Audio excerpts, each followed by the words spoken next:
Oh, y'all, I've done every kind of exercise in the world. And when I was y'all's age, I was so gung-ho.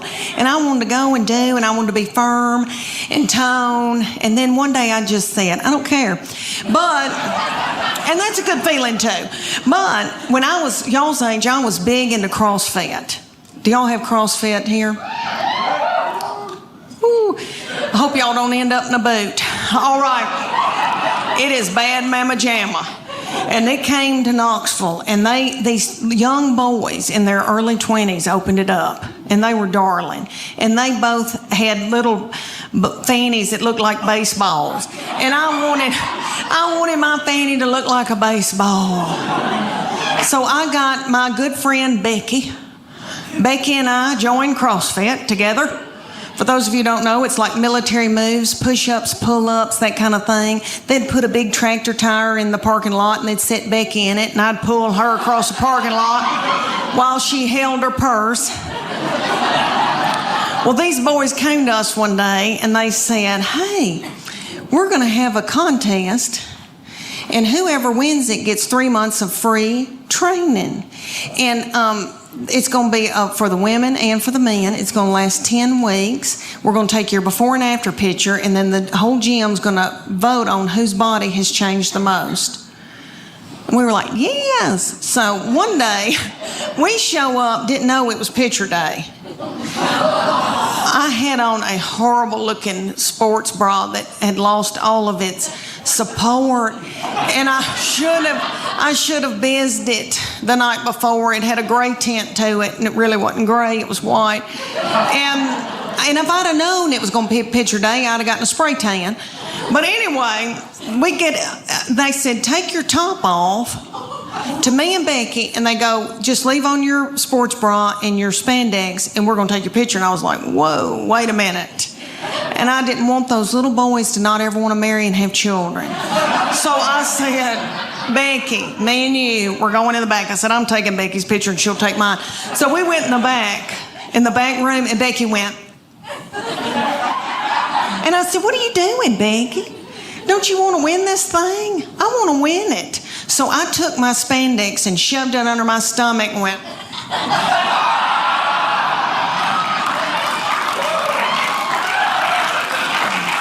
Thank you. Oh, it was a sight. These kids put it on the internet because that's what kids do.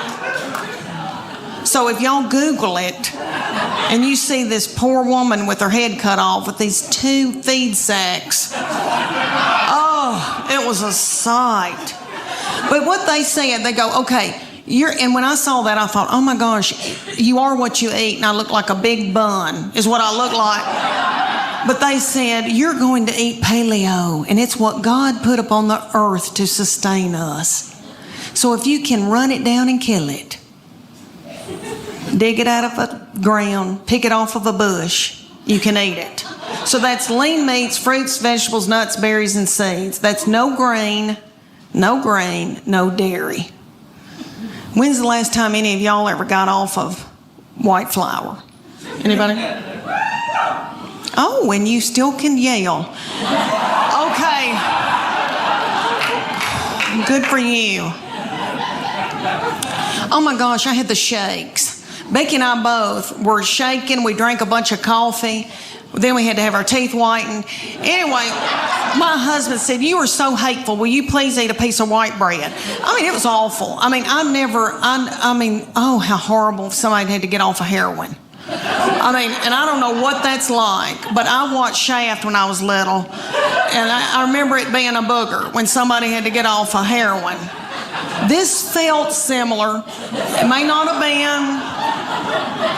Anyway, they took the after picture, and I made sure I had a spray tan. Let me tell you that, honey, because a spray tan takes 12 pounds off of you. Anyway, I had a spray tan. I had on a really cute sports bra and spandex. And I took mine, and I'm ashamed to tell y'all, but I won that thing.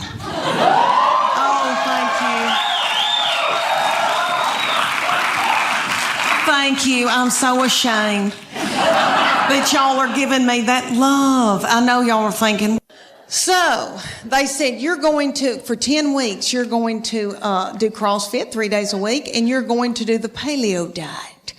The Paleo diet is what God put upon this earth to sustain us. And He knows what we need. So it's lean meats, fruits, vegetables, nuts, berries, and seeds. So if you can run it down and kill it,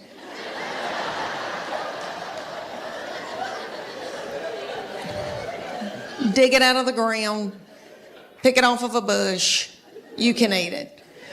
That means no dairy, no grains of any kind. But when they take you lean meats, fruits, vegetables, nuts, and berries, you think, that's not so bad. Okay, but no dairy, no grains. When's the last time anybody in here got off of white flour? Anybody, can you clap? Can you clap, or are you too weak?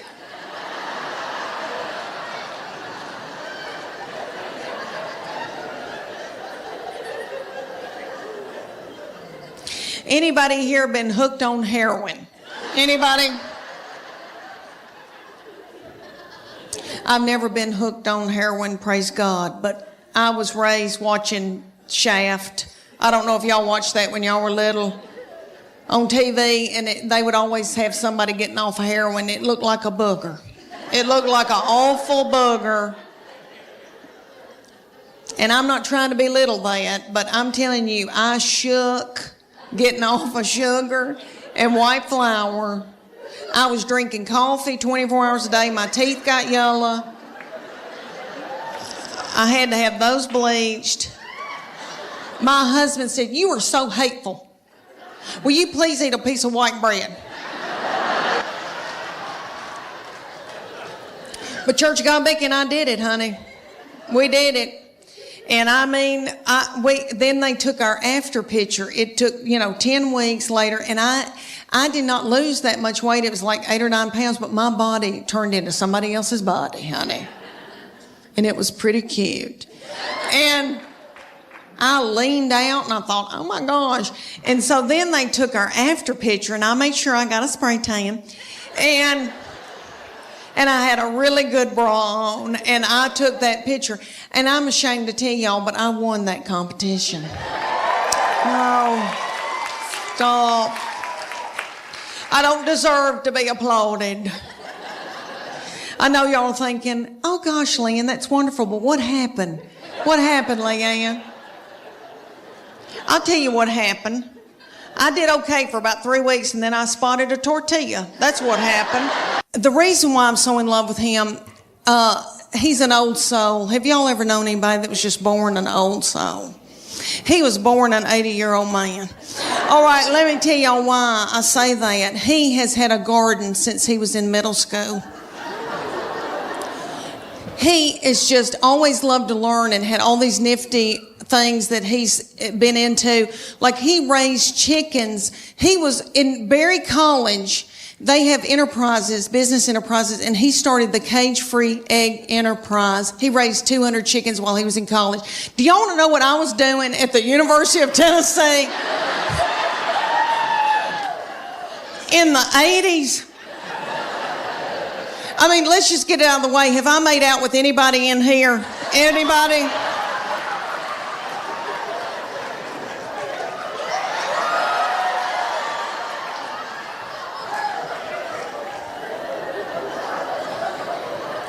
I was in terrible sin.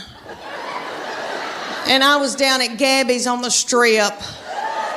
I don't know if any of y'all remember that Sodom and Gomorrah. I was dancing to Prince. But anywho. So anyway, all right, so he had his own garden. He now cans his own food. He can can food. Are y'all listening to me?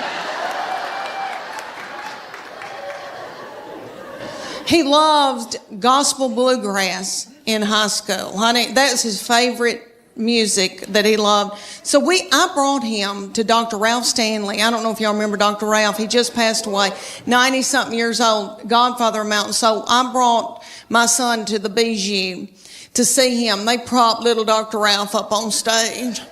Looked like he had a permanent. I almost threw my panties at him because that's what you do at Tom Jones.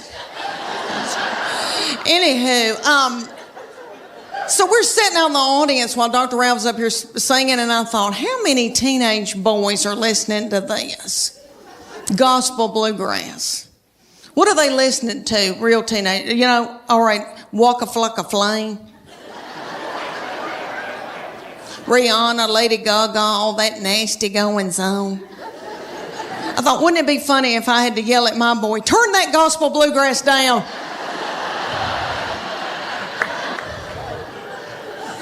You're out of control. If I hear, I saw the light one more time. My husband, there's two things on this earth that make him happy. A clean house and sex. Oh, lucky me.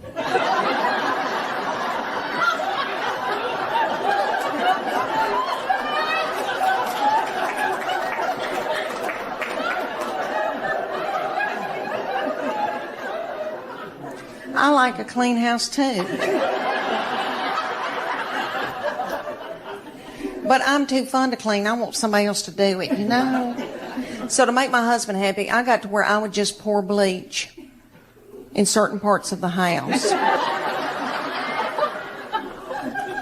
And so when he came home, he'd smell it and think that I had been cleaning. It worked for a little while, and then he caught on to me. And he said, if you'll have sex with me twice a week, I'll get you a maid. No. And then,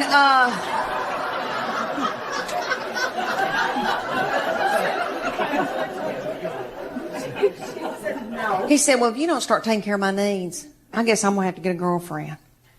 I said, oh, dear Lord, say it's not so.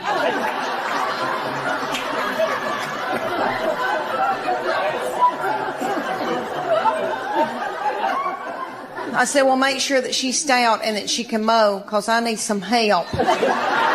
So I found out in the United States there's called competition cheer. And we have it here in Knoxville. It's called the Sharks.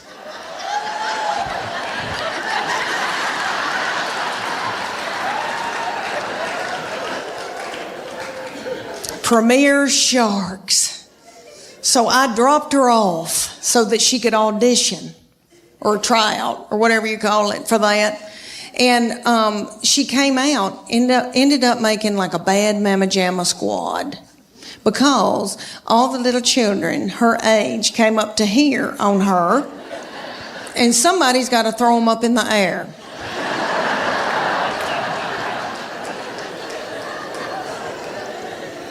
So they said, oh my gosh, we want her so bad. And they said, you're going to drop her off 2 days a week, and she's going to learn this 2.5 minute routine, and it's going to cost you $150 a month. And I said, okay. And then they said, there's a uniform that we're going to order for her, and it's sequin up the sleeves, and it comes right here, and it's going to expose her stomach, and then it's going to have a tiny little skirt with it, with a slit in it, with a glitter panty underneath it. And that's $300. And it comes with its own bag of makeup and a bow. And I called it a whore outfit.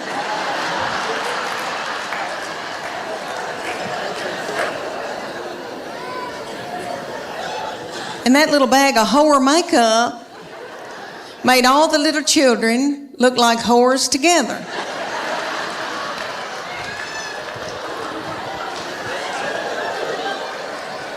And they said, y'all are going to travel to faraway lands. And you're going to compete against other little whore children.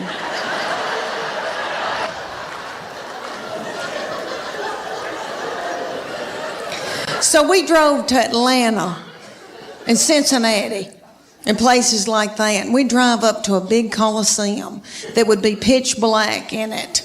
And there would be music pumping and lights, and there'd be a darling feminine boy announcing. And there would be tens of thousands of little whore children walking around And they would say, you and your husband need to pay $150 for her to be in this competition. And you each need a armband that costs $30 to get in to see your baby in this competition. The corn dogs cost $15. The reason why I'm so in love with him, he's an old soul. Have y'all ever known anybody that was just born an old soul? He was born an 80-year-old man. All right, let me tell y'all why I say that. He has had a garden since he was in middle school. He has just always loved to learn and had all these nifty things that he's been into. Like he raised chickens. He was in Berry College. They have enterprises, business enterprises, and he started the cage-free egg enterprise. He raised 200 chickens while he was in college. Do y'all want to know what I was doing at the University of Tennessee in the 80s? I mean, let's just get it out of the way. Have I made out with anybody in here? Anybody?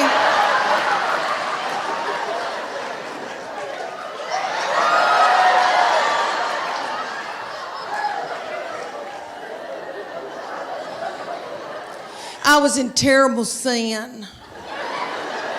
And I was down at Gabby's on the Strip.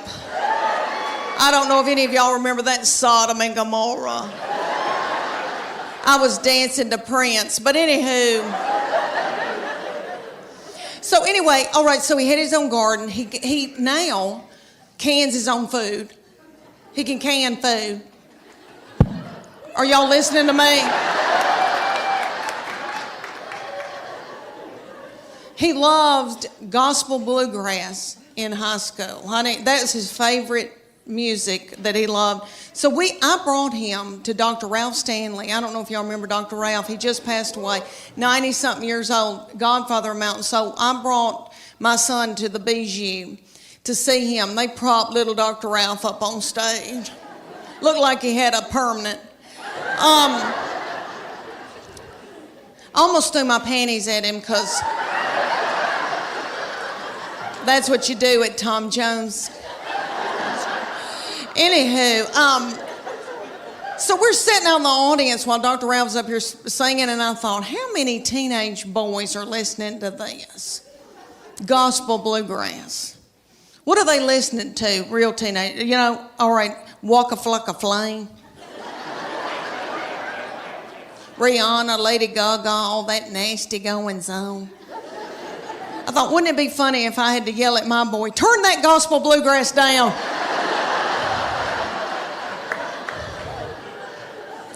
You're out of control.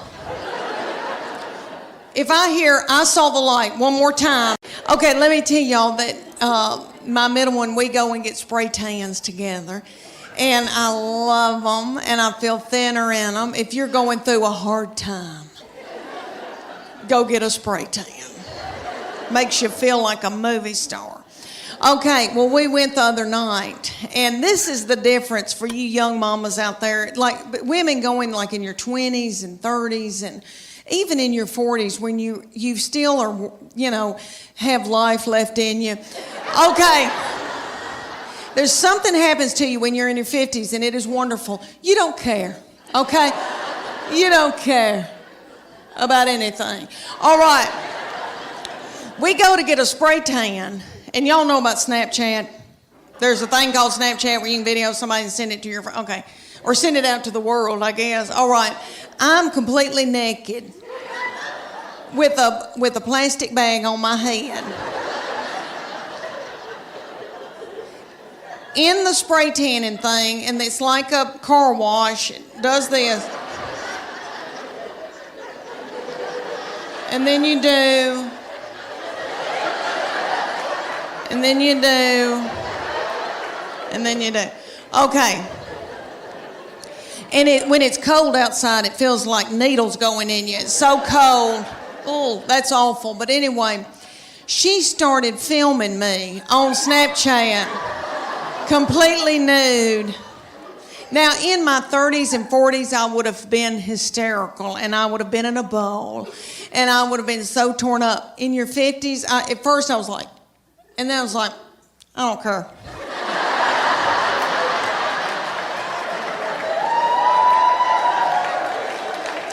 I think I may have gone. I don't care. I don't care. It's a wonderful feeling. I hope y'all can all get to that one day where you don't care. My middle one that lives here in Chattanooga has always had a lot of suitors coming around and wanting to date her. And she had this one, and he was I wouldn't say an Eddie Haskell, but he was a schmoozer. Like he knew he was a player. Okay? Their daddy's not a player. Okay, my husband, he doesn't chat. Like he vacuumed out my car when he was dating me, and he bought my cigarettes, so that's how we started. But anyway,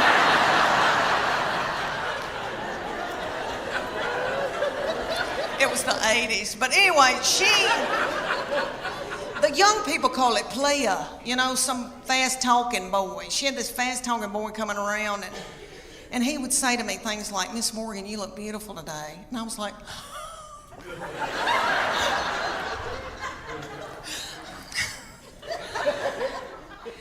"Can I make you a casserole?" Thank goodness they broke up, because I was exhausted. I was mopping the floor and blowing my hair out every day. And I don't do that. Let me tell you why I got played. I thought, why am I so tickled when somebody compliments me? It's because my love language is words of affirmation. Have y'all ever heard of that book, 5 Love Languages?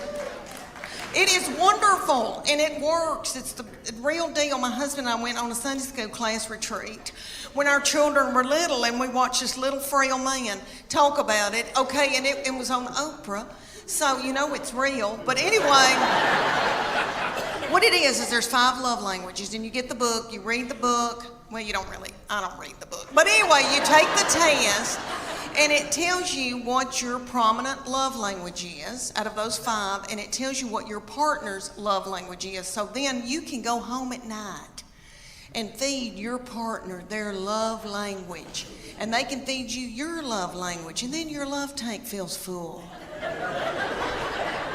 And if you don't do it, then your partner's liable to go to work, and they're at the water fountain, and some whore comes in.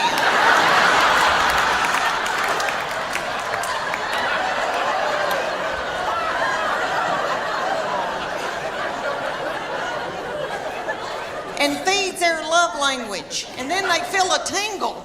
And then Satan swoops in. Y'all know where I'm going with that? It's a disaster. So, there's 5 love languages. There's quality time. And that's my sister's. Quality time. But you just can sit and watch ESPN with somebody. Which I don't want to. But you just sit with somebody. Okay. Then there's gifts, and you can just give them a card and they feel loved. It doesn't have to be something expensive. Okay, then there's physical touch, and most women in here will go, "Oh my gosh, that's my husband's physical touch. He's on me like a duck on a June bug." But it's not that kind of nasty. I'm talking about, like there's people that just want to hug you and kiss you and squeeze you and they got to hold your hand. That's the physical touch you're talking about. Okay, then there's words of affirmation. That's mine. So all my husband has to say is, "Leanne, you are a good mama. Leanne, that Trisha Yearwood's chicken piccata is to die for." And then my love tank feels full, and then I'm willing to do something vulgar with him.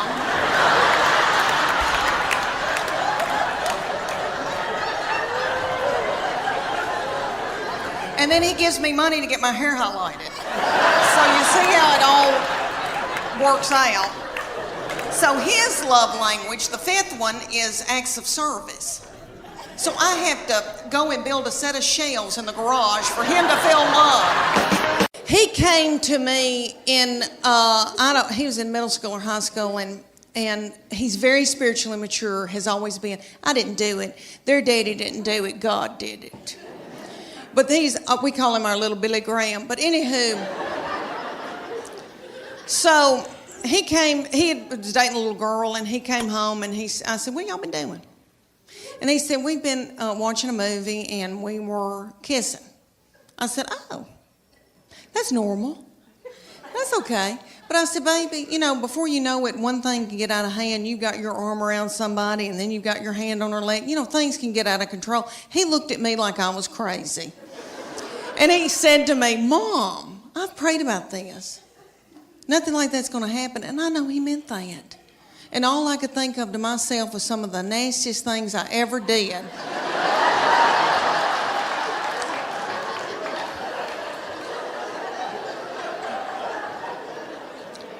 Was at the Adams United Methodist Youth Fellowship.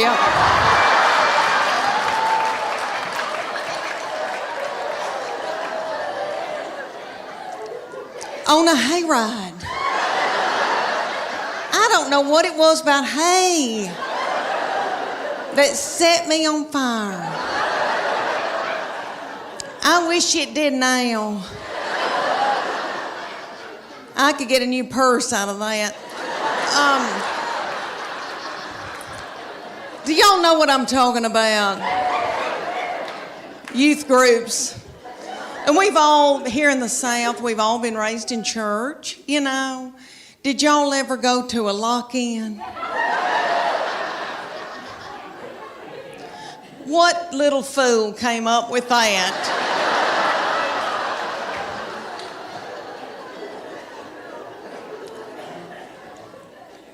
Y'all know that it was some precious little woman maybe, and they were like, they were in a committee meeting, and she was like, oh gosh, y'all, we need to come up for something for all the hormonal teenagers. I know. We'll put them in the church building and lock the door and turn the lights out and leave them there all night.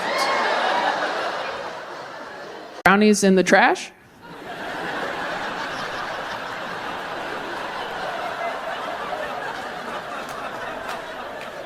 And you're like, I'm gonna want these later. But I'm thinking straight now. So I'm gonna remove the option. If you're not laughing, congrats on having a healthy relationship with food your whole life. Do we have any moms in here that wouldn't mind? Oh, good. You're like, yes, I am. I love that. That wouldn't mind me asking them personal questions about childbirth. Love it. Your hand's still up. Love that. Moms are so cool. They're always like, yeah, sure. I'm an open book. Literally. They cracked my spine on the way out. So I would love to share. Okay. How many kids do you have? Two? Nice. How old are they? 16 and 18? Oh, thank God. They're like full people. When people have babies, I freeze up. I'm like, oh, is it water? Has it opened its eyes or has it dried out? They come out pretty slick, right? Yeah. Got a grip on it. Okay. You got teenagers. Did you have your kids out the main terminal? Yeah. I thought that was a classy way of putting it. Okay. So I've talked to a lot of women on this tour who have told me, because I'm very scared of childbirth, which makes sense. I grew up in church where not even abstinence could protect you fully, right? They told you the story of Mary. They're like, yeah, no, keep your knees closed. Hope God doesn't pick you. Like, it adds a whole other layer of fear to childbirth. Childbirth is already terrifying. What if it's breech? What if it's sick? What if it's God? So I'm very scared of childbirth, and I've talked to a lot of moms on this tour who have told me that when you're pushing, a lot of times your body's like, we know what you're looking for. Coming right up, ding, ding, ding. And at some point during the process, in addition to a baby, you may also push out. Did you poop? Yeah. Thank you for being honest. Thank you so much. Here's what I've learned asking that question for the last couple years. There's only 2 correct answers to did you poop during childbirth. Yes, I did, and I do not recall. Yes, I did, or none of my business. Because some moms talk about childbirth like it's a music festival they went to once. They're like, I was on a lot of drugs. I think your dad was there. I don't know. All I remember is I kept yelling, play my song, bitch. And they made me leave before I was ready. The first time I ever asked someone, I was at a comedy club in Dallas, Texas. There was a woman in the front row. She goes, 3 kids, never pooped. And there was a table of nurses nearby who were wasted, you guys, who started scream laughing at her. Everybody poops, every single person. And if you think you didn't, then we fucking lied to you.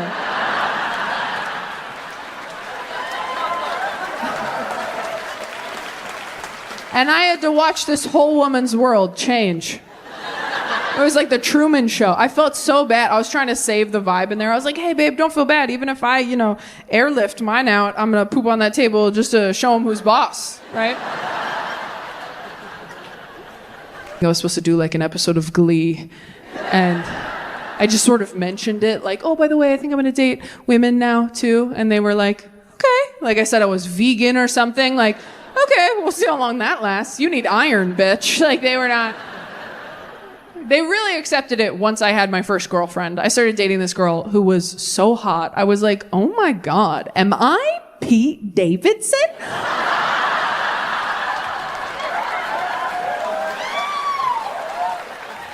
How tall am I? And when I started dating women, it was the closest I'd come to feeling religious in a long time because my friends would complain about their boyfriends and husbands, and I was like, oh, have you heard the good news? You don't have to live like this.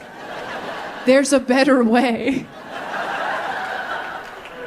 Then once I had a girlfriend, then my friends started coming to me with a lot of their questions. They started coming to me with their millennial regrets. Do we have any Gen Z in here tonight? Oh my God! Shut up, really? Okay, everyone be cool in front of my new friends. All right. Now, Gen Z, you won't really get this because you guys are very good at exploring your identities and sexualities. You want to know who you are and what you're capable of. And what you have to understand about us millennials is we wake up every day and look in the mirror like, shh. Don't feel joy outside. You'll upset Mama and Papa. Just wait. Be free in death. Wait. Those are our morning affirmations. So we're dealing with a lot. We're repressing a lot. So I had a lot of female friends in their 30s and 40s who were like, I wish I had dated women, but they ended up with a man and they were happy, but they're like, I wish I had done that. And so they were asking me a lot of personal questions like, is it better having sex with women? And I was like, do you really want me to tell you? Because you said you were pretty locked in with that guy. And they're like, no, like, is it really different for work? He and I have very similar jobs. We're both out here on the weekends, changing lives. No, he hates it when I say that. He hates it so much. I'm always trying to talk shop with him. I'm like, hey, Jim, how was your early show? He's like, it's first service, Taylor. I'm like, well, I just noticed you had a heckler on the late one. He goes, that person was yelling amen and hallelujah to